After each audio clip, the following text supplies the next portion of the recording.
औरंगजेब का पुतला जलाने के खिलाफ महाराष्ट्र का एक भी मुसलमान नहीं है। औरंगजेब कोई मुसलमानों का भगवान नहीं है और वो धर्म के चश्मे से औरंगजेब की तरफ देखते भी नहीं है। उनके लिए भी वो जुल्म ढाने वाला शासक था और औरंगजेब का पुतला जलाने के लिए उन्होंने हामी भर दी थी कि हाँ जलाओ, आपको जलाना है तो। लेकिन औरंगजेब का पुतला जलाते वक्त उसके ऊपर दरगे की चादर डाली जाती है और जिसके ऊपर कलमा लिखा हुआ है, आयतें हैं। तो आयतों के साथ जब उसको जलाया गया पुलिस के रहते हुए, पुलिस के सामने, तब जाके वहां पर क्राउड गुस्से में आ गई। और ये सुबह से शुरू हुआ था, सुबह 10 बजे से शुरू हुआ था, पथराव रात को हुआ। दिन भर पुलिस क्या कर रही थी? फाइनेंस मिनिस्टर ने ये बता दिया, अजित पवार ने, कि महाराष्ट्र के ऊपर 9,30,000 करोड़ का कर्जा है। 9,30,000 करोड़ का कर्जा। एक दिन का ब्याज 8 करोड़ रुपया है, एक दिन का सिर्फ इतना। और 2014 तक महाराष्ट्र के ऊपर कर्जा था 2,62,000 करोड़ और आज है 9,30,000 करोड़। महाराष्ट्र में नया कोई उद्योग नहीं आ रहा है।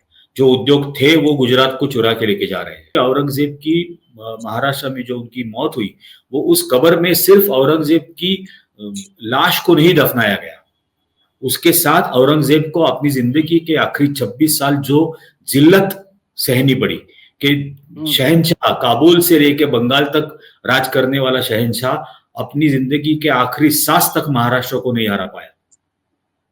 तो ये महाराष्ट्र के लिए प्राइड की बात है कि औरंगजेब की कब्र होनी ही चाहिए महाराष्ट्र में। औरंगजेब की कब्र बनाने का खर्चा हुआ था 17 रुपए उस वक्त। बहुत ही सिंपल, साधारण वो कब्र थी। लॉर्ड कर्जन ने बाद में उसे ढूंढ के निकाला और उसको आज जो उसका रूप दिखता है, मार्बल का फ्लोरिंग वगैरह किया हुआ, वो लॉर्ड कर्जन ने करवाया। पूरा माहौल जो है महाराष्ट्र का, इसे खराब करने की कोशिश पिछले 2-2.5 महीनों से हो रही है और इसमें बहुत बढ़ चढ़कर संविधान की जिन्होंने शपथ ली है, ऐसे महाराष्ट्र के मंत्री इसमें शामिल है।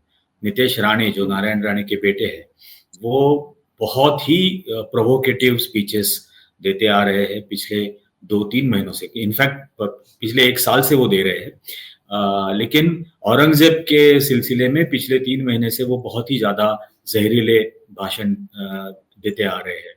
औरंगजेब का भूत अभी भी कुछ लोगों को हॉन्ट कर रहा है।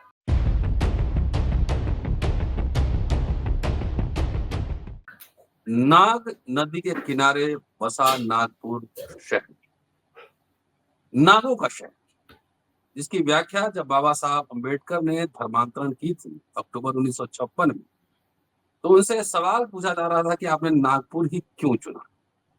तो उसका जवाब उन्होंने दिया था कि ये नागों का शहर है और इसलिए हमने नागपुर चुना है। आरएसएस से हमारा कोई लेना देना नहीं।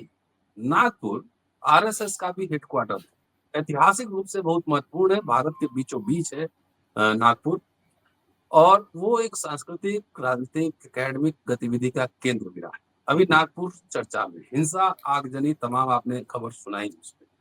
वैसे इतिहास कभी मरता नहीं, इतिहास में सत्ता का खेल होता है। औरंगजेब का भूत अभी भी कुछ लोगों को हॉन्ट कर रहा है और जब जब कहीं चुनाव हो तो आप समझ ही रहे, जब तक कम्युनल पोलराइजेशन नहीं हो तब तक बात नहीं बनती है। जो अभी नागपुर में हिंसा हुआ है उसके पीछे क्या तथ्य है, थोड़ा बाद में एपिसोड कर रहा हूँ, लेकिन हमारे साथ वरिष्ठ पत्रकार और लेखक निरंजन टकले साहब हैं, उनसे जानने की कोशिश करते हैं कि आखिर ये मामला क्या है। कई पुलिसकर्मी घायल हुए हैं, आगजनी हुई है, तमाम घटनाएं वहां पे चल रही। स्वागत है निरंजन जी। जी सर, शुक्रिया। ऑथेंटिक जानकारी हम लोग देते हैं तो इसलिए थोड़ा विलंब से ही रही, लेकिन थोड़ा सा मैंने शोध कर लिया था। जी जी सर, एक्चुअली ये पूरा माहौल जो है महाराष्ट्र का, इसे खराब करने की कोशिश पिछले 2-2.5 महीनों से हो रही है और इसमें बहुत बढ़ चढ़कर संविधान की जिन्होंने शपथ ली है, ऐसे महाराष्ट्र के मंत्री इसमें शामिल है। नितेश राणे, जो नारायण राणे के बेटे हैं, वो बहुत ही प्रोवोकेटिव स्पीचेस देते आ रहे हैं पिछले 2-3 महीनों से। इनफैक्ट पिछले 1 साल से वो दे रहे हैं। लेकिन औरंगजेब के सिलसिले में पिछले 3 महीने से वो बहुत ही ज्यादा जहरीले भाषण देते आ रहे हैं और सबसे मतलब हैरानी की बात यह है कि महाराष्ट्र के मुख्यमंत्री, जो महाराष्ट्र के होम मिनिस्टर भी है, देवेंद्र फडणवीस, उन्होंने भी इस किस्म के स्पीचेस दिए हैं कि महाराष्ट्र में औरंगजेब की कब्र होने की क्या जरूरत है, हमको बेवजह उसको सुरक्षा मुहैया करनी पड़ती है उस कब्र को, तो इसे महाराष्ट्र में होने की कोई जरूरत नहीं। इस किस्म के बयान उन्होंने दिया है। अब हालांकि वो आर्कियोलॉजिकल साइट है, उन्होंने ये भी कहा कि कांग्रेस के जमाने में ये कब्र यहाँ पर रही बनी, तो सरासर झूठ बोला, क्योंकि औरंगजेब की कब्र बहुत ही सिंपल थी।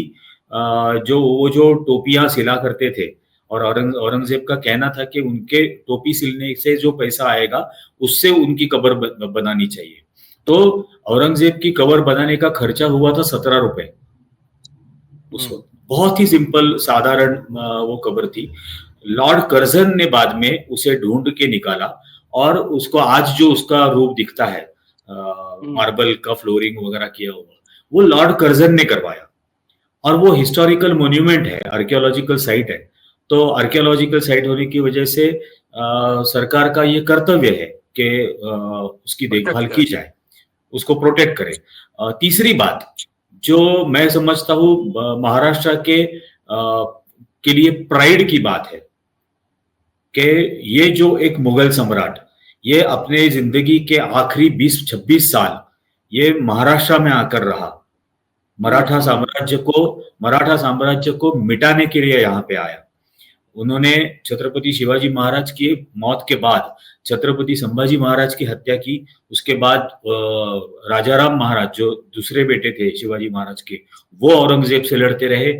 उनके जो दो संताजी और धनाजी नाम के जो सेनापति थे, वो लड़ते रहे। उनसे मुगल डरते थे। तारा रानी, जो राजाराम महाराज की बीबी थी, वो लड़ी आखिर तक, और उसके जीते जी, तारा रानी के जीते जी औरंगजेब को अपनी आखिरी सांसें महाराष्ट्र में लेनी पड़ी। और मैं समझता हूं कि औरंगजेब की महाराष्ट्र में जो उनकी मौत हुई, वो उस कब्र में सिर्फ औरंगजेब की लाश को नहीं दफनाया गया, उसके साथ औरंगजेब को अपनी जिंदगी के आखिरी 26 साल जो जिल्लत सहनी पड़ी, कि शहंशाह, काबुल से लेके बंगाल तक राज करने वाला शहंशाह अपनी जिंदगी के आखिरी सांस तक महाराष्ट्र को नहीं हरा पाया।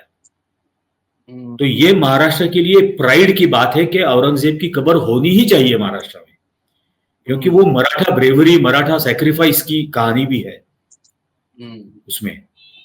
अगर औरंगजेब की इतिहास आप मिटा देना चाहते हो, इसका सीधा मतलब है आप मराठा हिस्ट्री को मिटाना चाहते हो, मराठा ब्रेवरी और मराठा सैक्रिफाइस को मिटा देना चाहते हो। और इसका भी कारण है, क्योंकि औरंगजेब से लेके अफजल खान तक, जो बीजापुर से आया था, आदिल शाह का नुमाइंदा, इन सारों के वकील ये ब्राह्मण थे। कृष्णाजी भास्कर कुलकर्णी, ये उनके वकील थे, जिन्होंने छत्रपति शिवाजी महाराज पर हमला किया था अफजल खान को मारने के बाद, और उनको मारना पड़ा था छत्रपति शिवाजी महाराज को। तो ये सारे उनकी सेवा में थे।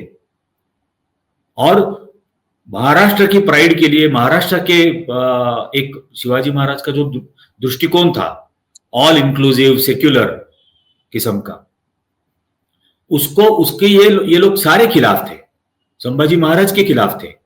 और इसलिए वो चाहते हैं कि ये मराठा हिस्ट्री मिट जाए, और उसके लिए कारण बनाना चाहते हैं औरंगजेब का। शिवाजी को भी तो ब्राह्मणों ने राज तिलक नहीं किया था, काशी से मंगवाना पड़ा था। हाँ, महाराष्ट्र के ब्राह्मणों ने तो मना कर दिया था, ये कह के कि आप शूद्र हो, आपको हक नहीं है राजा बनने का, राज्याभिषेक करने का। तो गागा भट्ट को काशी से लाया गया। गागा भट्ट भी इस शर्त पे आए थे कि उनके वजन जितना सोना उनको अगर दिया तो ही वो राज्याभिषेक करेंगे, वो भी पांव से। तो वो, हाँ, उनका वजन किया जाए गागा भट्ट का, और जितना गागा भट्ट का वजन होगा उतना सोना उनको देना पड़ेगा। इस शर्त पर वो यहाँ पे आए। तो वो भी यहाँ पे आए सोने की लालच से आए थे। और बाद में संभाजी महाराज को भी, बाद में छत्रपति संभाजी महाराज, जी कंटिन्यू करें प्लीज। हाँ, मैं कह रहा था, बाद में छत्रपति संभाजी महाराज के खिलाफ भी जिन्होंने साजिशें की, वो भी यही लोग थे, सारे ब्राह्मण। औरंगजेब के वित्त मंत्री हिंदू थे, बहुत सारे दरबार में लोग हिंदू थे, तो भारत के इतिहास हाँ, से क्या क्या मिटाएंगे। Exactly exactly।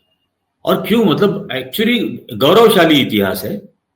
जी उसी दौरान भारत का वर्ल्ड जीडीपी में कंट्रीब्यूशन 34% था, जी। जो आज 3% भी नहीं है विश्व गुरु के राज में। तो आखिर एक बताएं कि अभी तो इलेक्शन तो हो गया महाराष्ट्र में, जी तो अभी है भी नहीं election. What is the reason behind it? कौन है इसके इसका शिल्पकार, कौन लोग हैं, कैसे कैसे घटनाक्रम हुआ है? जी, देखिए सर, महाराष्ट्र के चुनाव तो हो गए, लेकिन जो जीत हुई है भाजपा और उनके अलायंस पार्टनर की, ये छीनी हुई जीत है, ये चोरी की हुई जीत है। वो असल में जीते नहीं है, लोगों के मन में वो मैंडेट नहीं है, ये पीपल्स मैंडेट नहीं है। जो जो वो जीत के आए, उनको भी एहसास है कि असल में वो हारे हैं, और ये पूरा इंडिया मैंडेट। मैनिपुलेशन उन्होंने किया। हाँ, ये पूरा मैनिपुलेशन किया है, वोटर लिस्ट का बहुत बड़ा मैनिपुलेशन महाराष्ट्र में हुआ। 80 लाख वोटर आखिर में ऐड हो गए 1 घंटे में, अचानक से। और सारे के सारे भाजपा को मिले 80 के 80 लाख। ऐसा तो नहीं हो सकता, लेकिन ये हुआ है। और तो ये जानते हैं, और उसकी वजह से, जैसे हम कहते हैं कि गुजरात एक संघ की लेबोरेटरी थी, उसी तरह से अब नागपुर को महाराष्ट्र की लेबोरेटरी बनाने की कोशिश की जा रही है, ताकि ये पूरा जहर रिलीजन का ये लोगों के बीच में फैले। और एक 2002 के बाद जैसे मोदी ने कंटिन्यू किया गुजरात में, वैसा महाराष्ट्र का भी हो, क्योंकि लोग तो इनको हराएंगे। और पूरा मतलब पूरी तरह से भटका हुआ है। पर 4 दिन पहले महाराष्ट्र का बजट पेश किया गया था, जिस बजट में फाइनेंस मिनिस्टर ने ये बता दिया, अजित पवार ने, कि महाराष्ट्र के ऊपर 9,30,000 करोड़ का कर्जा है। 9,30,000 करोड़ का कर्जा, एक दिन का ब्याज 8 करोड़ रुपया है, एक दिन का सिर्फ इतना। और 2014 तक महाराष्ट्र के ऊपर कर्जा था 2,62,000 करोड़, और आज है 9,30,000 करोड़। महाराष्ट्र में नया कोई उद्योग नहीं आ रहा है, जो उद्योग थे वो गुजरात को चुरा के लेके जा रहे हैं। महाराष्ट्र की एजुकेशन की हालत खराब करके रखी हुई है। यूजीसी के जो नए नियम आ रहे हैं वाइस चांसलर अपॉइंटमेंट के, वो तो उन्होंने उसमें तो कह दिया है कि वाइस चांसलर ये एजुकेशन फील्ड से जुड़ा हुआ हो, ऐसा होना जरूरी नहीं है। तो मतलब अब संघ की शाखा से डायरेक्ट वाइस चांसलर बनेंगे। नेट सेट की एग्जाम कंपलसरी नहीं है असिस्टेंट प्रोफेसर के लिए, तो अब संघ की शाखा से डायरेक्ट प्रोफेसर भी आएंगे, और ये लोगों को गुमराह करते रहेंगे। वो लाडली बहना जो स्कीम यहां पर लाई थी, उसमें 10,000 करोड़ रुपए की कटौती कर दी। 10 लाख से ज्यादा महिलाओं को उस लिस्ट से डिस्क्वालीफाई कर दिया गया। वो जो 2100 रुपया देने वाले थे, अब 1500 रुपए देने की बात नहीं है। किसानों का कर्जा माफ करेंगे, पहले मीटिंग में करेंगे, ऐसी अनाउंसमेंट थी। तो वो उन्होंने इस बार बजट में कह दिया कि हम नहीं कर सकते किसानों का कर्जा माफ।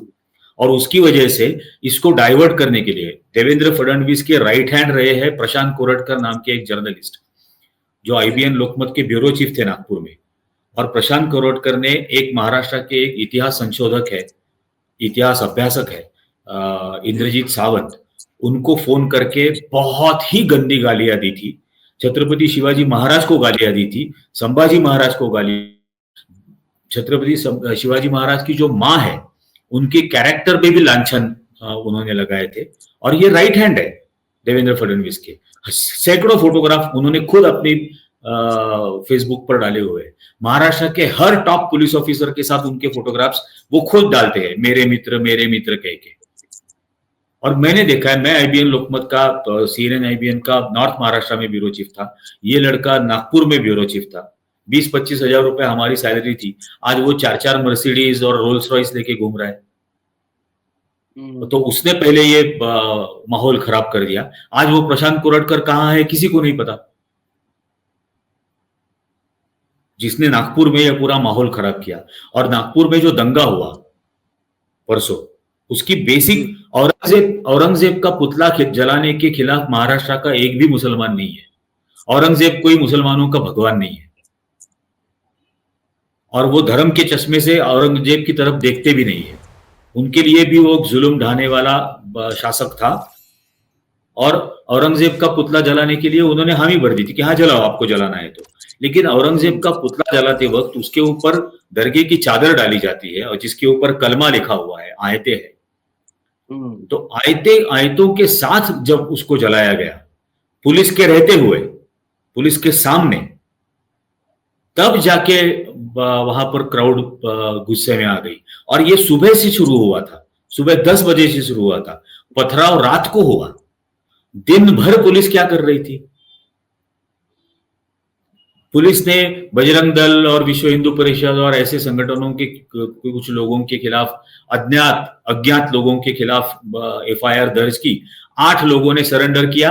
आधे 1 घंटे में उनकी जमानत भी हो गई, 3,000 रुपए के जमानत पे। और 14 मुसलमान लड़के पकड़ के रखे, उसमें से 6 नाबालिग है। उनकी अभी तक जमानत नहीं हो रही, उनको उसी दिन अरेस्ट कर लिया था, उनकी जमानत नहीं हो रही। तो ये क्लियर माहौल खराब करने की कोशिश है। खुद देवेंद्र फडणवीस ने कल ऐसा एक स्टेटमेंट दिया है कि दंगा करने वाले अगर कब्र में जाके छुपे होंगे तो उनको कब्र से भी खोद के हम बाहर निकालेंगे। सीधा इसका मतलब क्या है? सीधा महाराष्ट्र को रिलीजियस लाइन पर डिवाइड करने की कोशिश है। मुझे तो दूसरी भी आशंका है।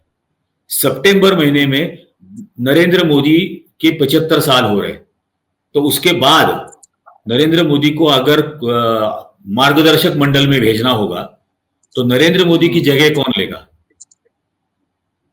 तो नरेंद्र मोदी की जगह लेने के लिए क्या ये हो रहा है कि मैं तुमसे ज्यादा फैनेटिक हूं, मेरी कमीज तुम्हारी कमीज से ज्यादा गंदी, ये शायद दिखाने की कोशिश हो रही होगी। महाराष्ट्र मतलब आरएसएस का हेडक्वार्टर है। देवेंद्र फडणवीस वहां के रहने वाले हैं। केंद्रीय मंत्री, आपके जो सड़क परिवहन मंत्री हैं, वो भी वहीं रहते हैं। तो क्या प्रशासन इतनी अक्षम हो गई थी कि कुछ पता ही नहीं लगा? कोई आईवी रिपोर्ट नहीं, कुछ नहीं, क्या हो रहा है, कौन कैसे जला रहा है औरंगजेब को, कुछ नहीं। वही तो, मतलब वो पूरा वाकया जहां हुआ, महल एरिया उसको कहते हैं। महल में नितिन गडकरी का घर है वहां। वो बचपन से अभी तक उसी घर में है। अभी भी नितिन गडकरी की पूरी फैमिली वहां पे है, आज भी रहती है। और इतने संवेदनशील एरिया में जहां पर एक यूनियन मिनिस्टर का घर है, बगल में रेशिम बाग है जहां आरएसएस का हेडक्वार्टर है, वहां पर कम्युनल टेंशन क्रिएट हो रहा है। इसका कोई इंटेलिजेंस रिपोर्ट नहीं है इनके पास। और खुद नागपुर में रहने वाला प्रशांत कोरटकर माहौल खराब करके फरार हो गया है। तो इतनी तो इंटेलिजेंस इनके पास होनी ही चाहिए थी। और खुद देवेंद्र फडणवीस होम मिनिस्टर है, जो वो भी वहीं पर रहते हैं। तो ये पूरी तरह से ये मैन्युफैक्चर्ड रायट है 100%। जिस किस्म के स्टेटमेंट उनकी तरफ से आ रहे हैं, कब्र से भी खोद के उनको पकड़ के लाएंगे, ये क्या है? इसका मतलब सीधा आप इशारा मुसलमानों की तरफ कर रहे हो। और हिंदुओं ने जो किया, बजरंग दल ने जो किया, वो चादर जलाई जिसके ऊपर आयतें लिखी हुई थी, वो क्या था?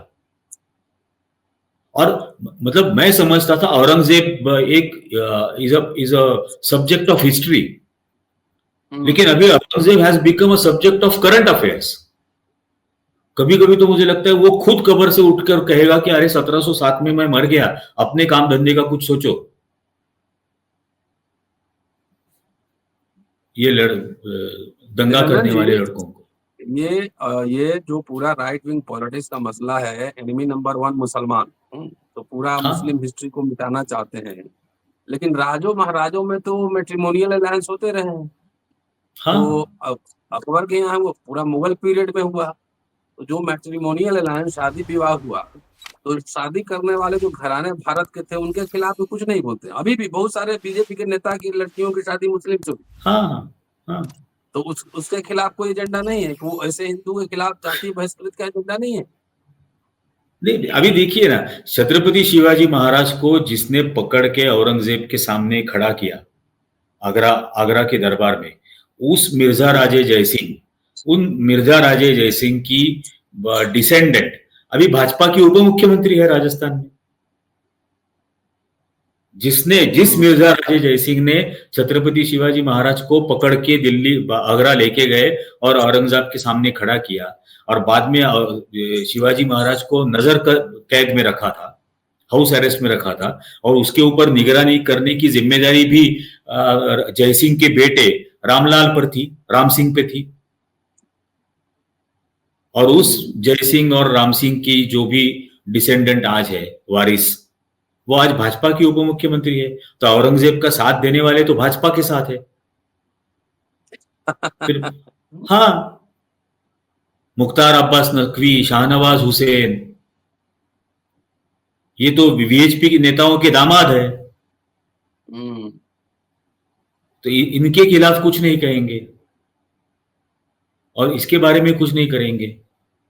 और ये छत्रपति शिवाजी महाराज का अपमान और अस्मिता की बात करते हैं। जब भी उस कृष्णाजी भास्कर कुलकर्णी का नाम जिक्र करते हैं हम लोग, कह रहे शिवाजी महाराज को धोखा तो कृष्णाजी भास्कर कुलकर्णी ने दिया था, जो ब्राह्मण था, जो अफजल खान का वकील था, और उन्होंने अब सबसे पहले हमला किया, उनके सिर के ऊपर वार किया था तलवार से। 400 ब्राह्मणों ने शतचंडी यज्ञ किया था ताकि शिवाजी महाराज की मौत हो, अफजल खान से पैसा लेकर।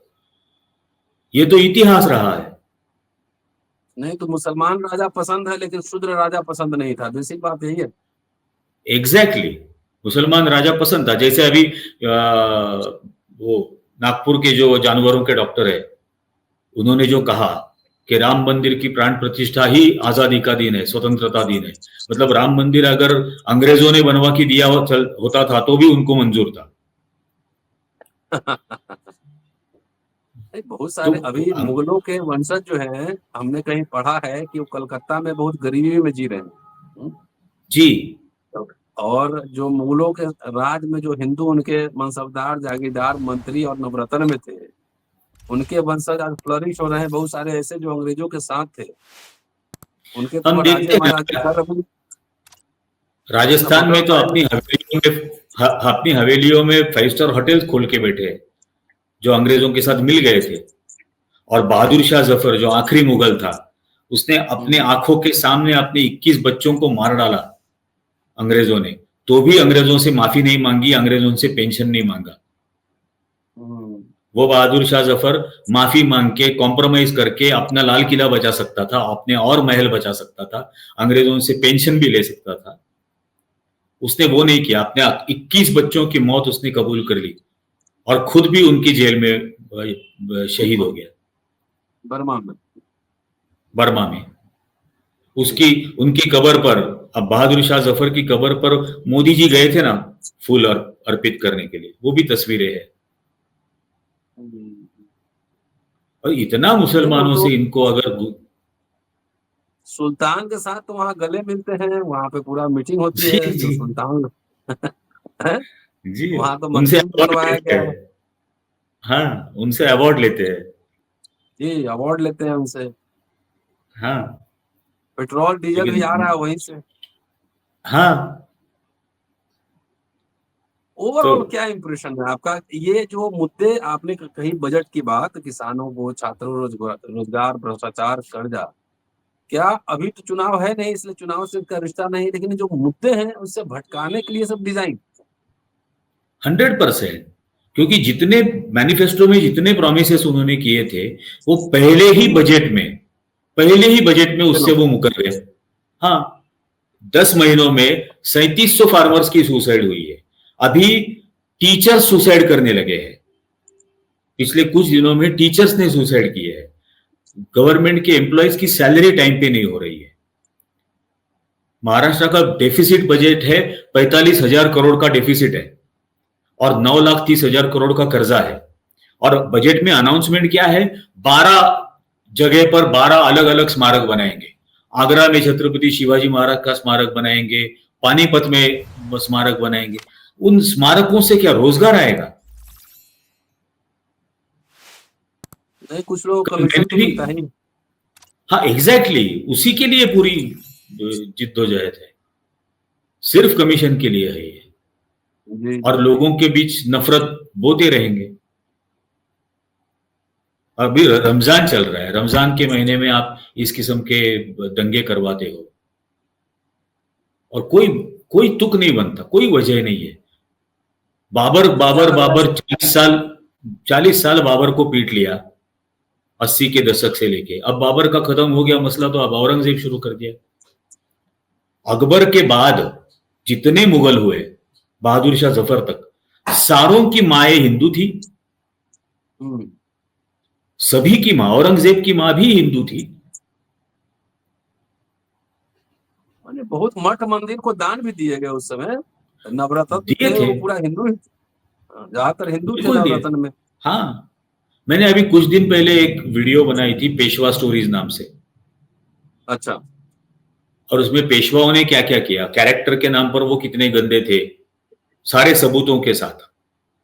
और पेशवाओं ने 4 बार शंकराचार्य का मठ लूटा था, और वहां पर जितने काम करने वाले थे सभी की हत्या कर दी थी, 4 बार। तो शंकराचार्यों ने इन पेशवाओं से तंग आकर उन्होंने टीपू सुल्तान के आश्रय में वो गए, और टीपू सुल्तान ने उनको वो उनके मठ दोबारा बनवा के दिए थे।